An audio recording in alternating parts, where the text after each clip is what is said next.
this lesson, we are learning how to expand triple brackets. Now, it is easy if you remember how to collect like terms and expand double brackets.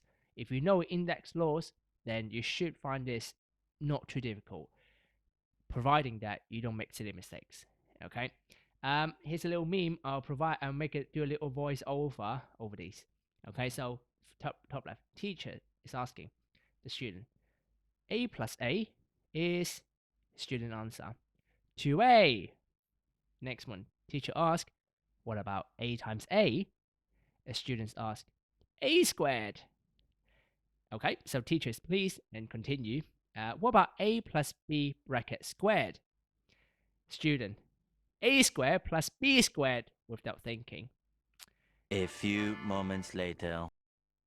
Ah! It's a massacre. Emotional, damn it! Have a go at starter. Question 1 and question 2. When you're ready for the answer, you can press play. Here are the answers. Okay, so now you can swap these two terms over, so you can have 6y minus 2x, or negative 4ab squared plus 7a squared b, or p cubed, or qp if you prefer, plus 5p squared. So these are sort of the order can be swapped around, but the sign must follow the term. Okay, and this is the answer for question 2.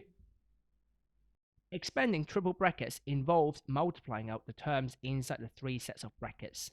Okay, to expand the triple brackets, what you need to do is just follow these steps: 1, 2, 3.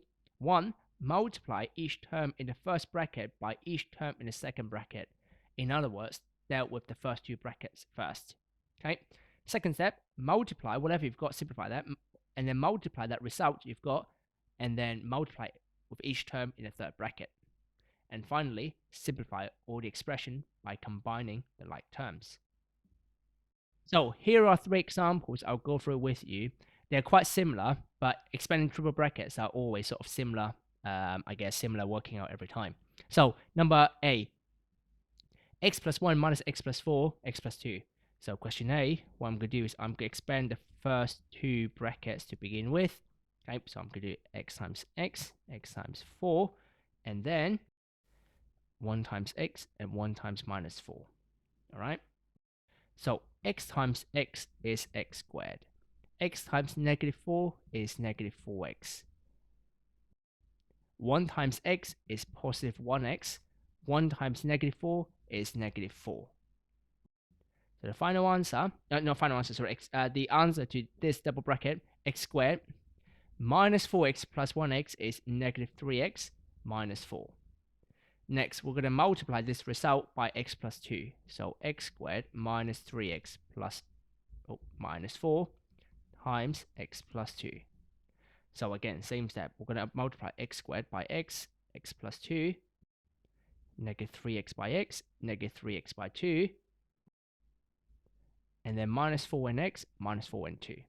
Okay?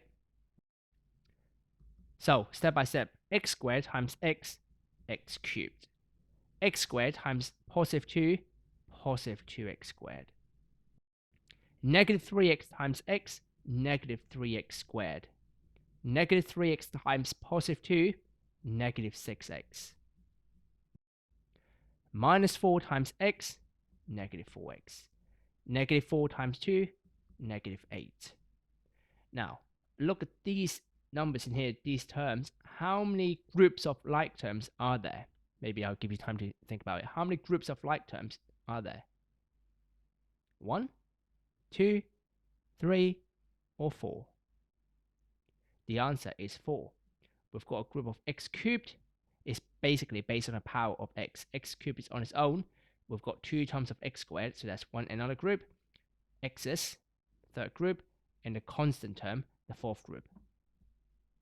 So we can just simplify by x cubed is on its own.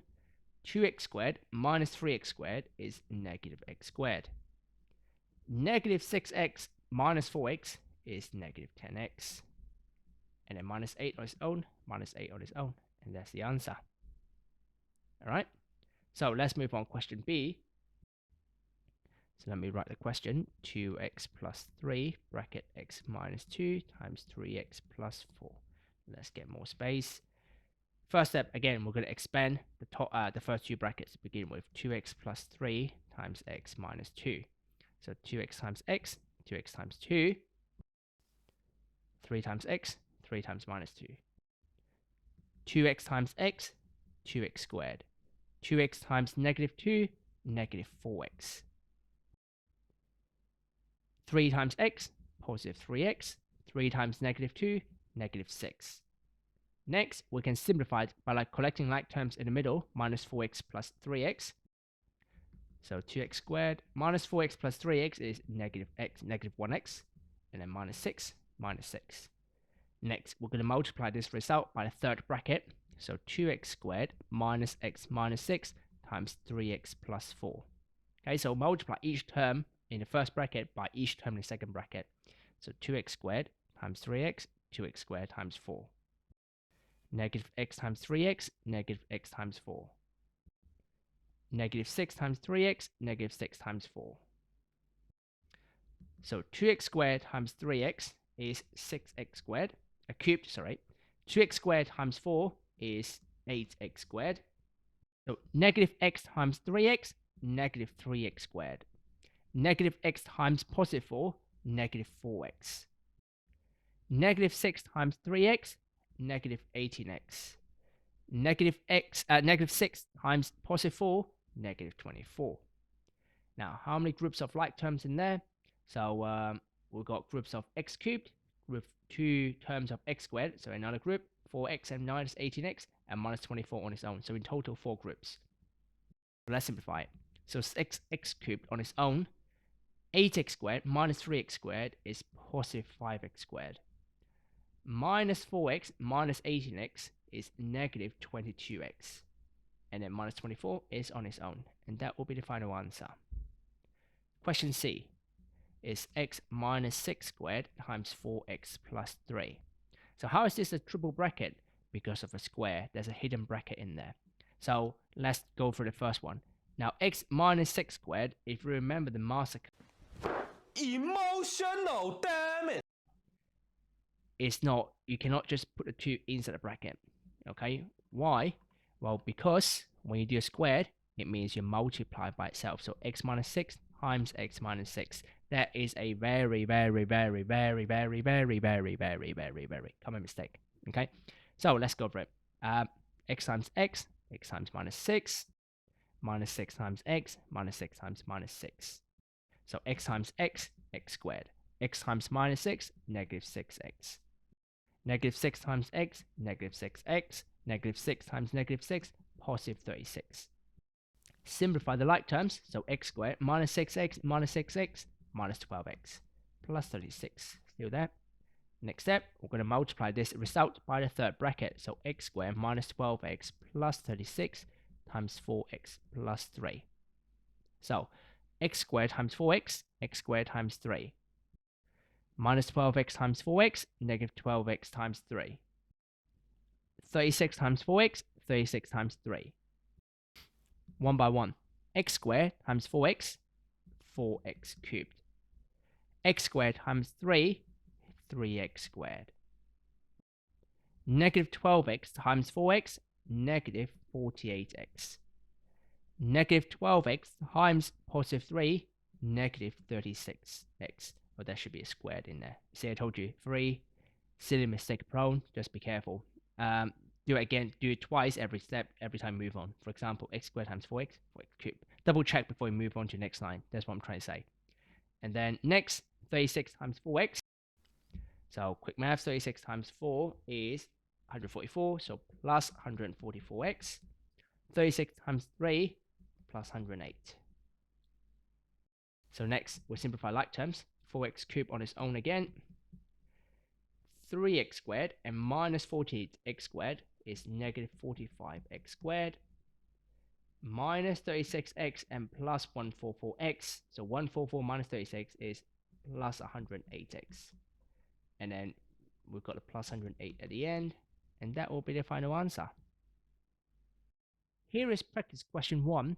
Okay, so test you on the basics, see how well you have understood what I've just taught. Pause the video, just be careful with the silly mistakes. Have a go at the question. When you're ready for the answer, you can press play. Here are the answers. I try to break it down as much as I can so you can check your working out step by step. The highlight of it is the final answer. So first check the final answer. If you got wrong, then you can look at this working out again. Okay. And that's the answer for C and D. For part D, just be extremely careful with the like terms because of the x position in the third bracket is on this is behind the constant term. So normally you have x in the front in here, but this time we have x at the back in there. So when you collect the like terms, just be careful because you will see how I group the like terms, and here's your final answer. You don't have to rearrange and put the x cubed term in the front.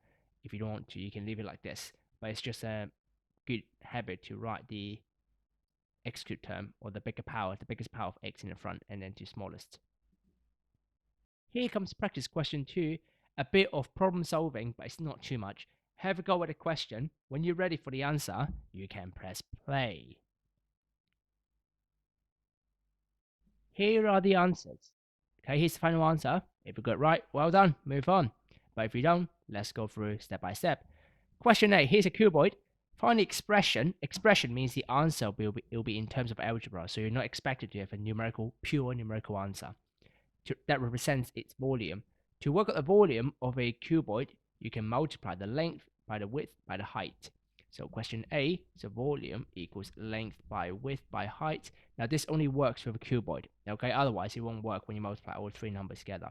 So you have to do the length, let's say it's x plus 7 times x minus 4 times x plus 1. So the first two bracket, x plus 7 times x minus 4 is x squared minus 4x plus 7x minus 28. Simplify the like terms in the middle, x squared plus 3x minus 28. Next, we're going to multiply this result by the third bracket, x plus 1. So x squared times x, x cubed. X squared times 1, x squared. 3x times x, 3x squared. 3x times 1, 3x. Negative 28 times x, negative 28x. Negative 28 times 1, negative 28. So how many like terms? Well, x cubed is on its own. X squared and 3x squared makes a positive 4x squared. Positive 3x minus 28x is negative 25x and minus 28. And there we go, you've got the answer. Okay. Part B. Given x is 6 centimeter, hence work out the volume. Now we know the volume is this function here, or this expression. So when x is 6, you just have to replace x by 6. So volume equals, so when you see x, you put a 6 in there. Use a calculator. 6 cubed minus 4 times 6 squared minus 25 times 4. 25 times 4, 25 times 6 minus 28. Just be careful. We put a calculator or it's a plus. Make so many silly mistakes. Don't be me. Even though I'm teaching in here. When you put a 6 square, make sure you put a bracket around the 6, not around the 4 and 6, just the 6. Okay? Put in a calculator, plug it all in, you should get 182 centimeters cubed. Centimeters cubed because volume.